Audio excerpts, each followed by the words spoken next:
அனைவருக்கும் கோபிநாத்தின் அன்பு வணக்கங்கள் நண்பர்களே. நாளைய தினம் ஆனி மாதம் வருகின்ற பௌர்ணமி திதி அப்படின்னு சொல்லக்கூடிய அற்புதமான நாள். நம்ம கிரிவலம் செல்வதற்கும் சரி, லக்ஷ்மி நாராயணர் பூஜை செய்வதற்கும் சரி, குலதெய்வ வழிபாடு செய்வதற்கும் சரி, சோடசகலை வழிபாடு செய்வதற்கும் சரி உகந்த திதி அப்படிங்கிறது நாளைக்கு ஆரம்பிக்குது.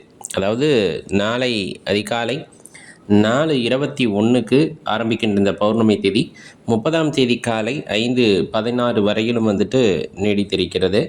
அப்போ இந்த ஒரு குறிப்பிட்ட காலத்தை நம்ம கிரிவலம் செல்வதற்கு ஏற்ற நேரமாக கணித்து கொண்டு அதிலே நம் கிரிவலம் செல்லலாம்.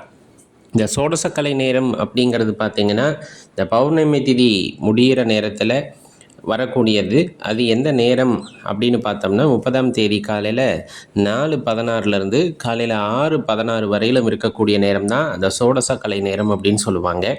அதுக்கு என்ன அவ்வளோ மகத்துவமான, அதுவும் சரியாக பிரம்ம முகூர்த்தத்தை ஒட்டி வருது. அந்த நேரத்தில் வீட்டில் விளக்கேற்றி மனதார திருமூர்த்தி பகவானை வழிபாடு செய்யும் போது நமக்கு என்ன வேண்டுமோ அதை இந்த பிரபஞ்சத்திடம் கேட்கும் பொழுது சத்தியத்திற்கு உட்பட்டு இருக்க வேண்டும். அப்படி கேட்கும் பொழுது அந்த விஷயங்கள் நமக்கு கிடைக்க வரும் அப்படிங்கிறது சித்தர்கள் நமக்கு காட்டிய வழி அப்படிங்கிறத தெரிஞ்சுக்கோங்க. கண்டிப்பாக அது கிடைக்கும், சாத்தியமாக அப்படின்னே நம்ம எடுத்துக்கலாம். இதில் சித்தர் வழிபாடு செய்வது அப்படிங்கிறது ரொம்ப சிறப்பு. இந்த பௌர்ணமி தினத்தில் சித்தர் ஆலயங்களுக்கு சென்று அங்கே ஒரு 10 நிமிடம் அல்லது 15 நிமிடம் அமைதியாக அமர்ந்து அவ்விடத்திலே தியானிக்கும் பொழுது தியானம் சித்திக்காமல் இருப்பவர்களுக்கு கூட தியானம் என்று சித்திக்கும் அப்படிங்கிறது ஒரு அசைக்க முடியாத நம்பிக்கை. அதே போல் லக்ஷ்மி நாராயணர் பூஜை செய்கிறதுக்கு ரொம்ப உகந்த நாள் அப்படின்னாலும் இந்த நாளை நம்ம சொல்லலாம். இன்னும் ரொம்ப முக்கியமாக இந்த குத்துவிளக்கு பூஜை அப்படின்னு சொல்லுவாங்க. பெரும்பாலும் அம்மன் ஆலயங்களில் நடக்கும்.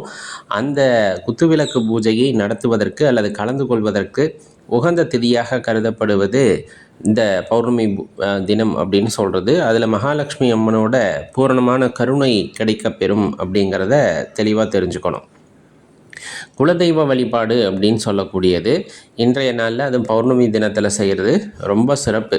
உங்கள் குலதெய்வம் பெண் தெய்வமாக இருக்கிறாங்க அப்படிங்கிற பட்சத்தில் இன்னும் சிறப்பு அதிகம் அப்படிங்கிறத தெரிஞ்சுக்கோங்க. மாவிளக்கு போட்டு போய் நெய் தீபம் ஏற்றி அம்பிகை மனதார வழிபாடு செய்து கொள்கிறார்கள் அப்படிங்கிற பட்சத்தில் கண்டிப்பாக அவர்களுக்கு அந்த அம்பிகையினுடைய பூரணமான அருள் கிடைக்கப்பெறும் அப்படிங்கிறத மறந்துட வேண்டாம்.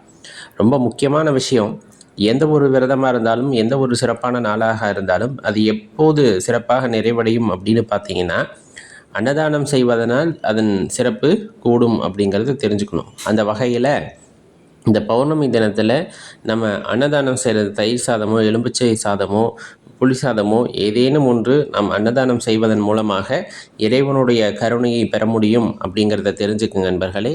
மிகவும் சக்தி வாய்ந்த இந்த ஆனி மாத பௌர்ணமி திதியை எக்காரணம் கொண்டும் தவற விட்டுறாதீங்க. உங்கள் நண்பர்களோடும் பகிர்ந்துக்குங்க. நன்றி, வணக்கம்.